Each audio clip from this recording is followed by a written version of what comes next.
Le 15 mars prochain, les cinéphiles vont retrouver Alexandra Lamy dans un nouveau long métrage. L'actrice joue dans La Chambre des Merveilles dans lequel elle incarne une maman qui est confrontée à un terrible drame, l'accident de la route dont est victime son fils.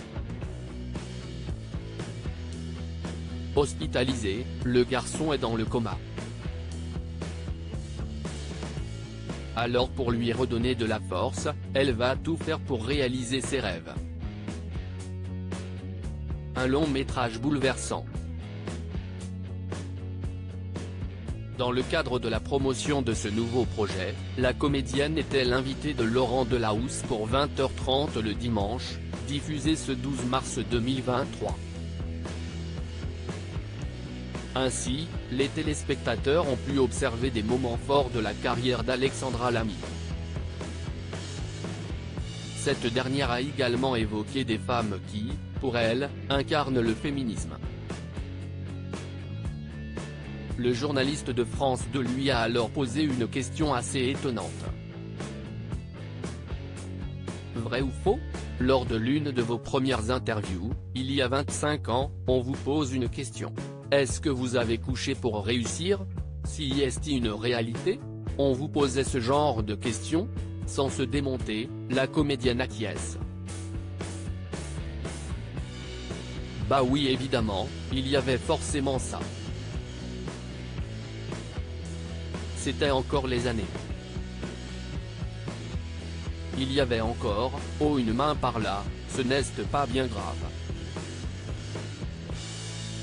Pardon mais il y avait un peu de ça. Alexandra Lamy, une actrice engagée des révélations choquantes. Si est pour ça aujourd'hui qu'il y a eu ce combat.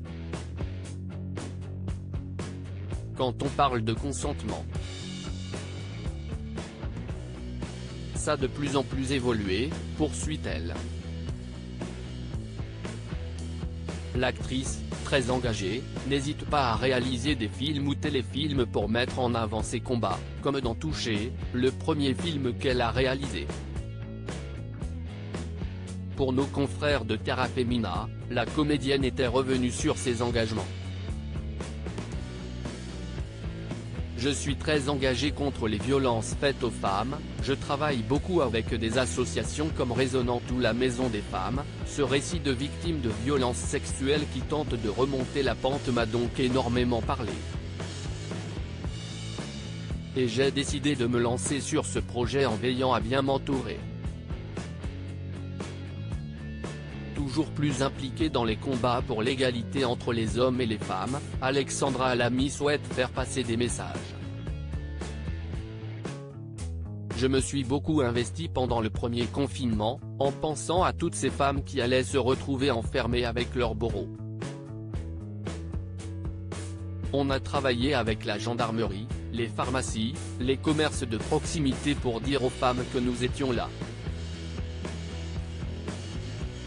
C'est à cette occasion aussi que j'ai rencontré Andrea Bescon, la réalisatrice de Chatouille tient un second rôle dans Touché, note de la rédaction, également très impliquée dans cette cause. Confiait-elle au Point.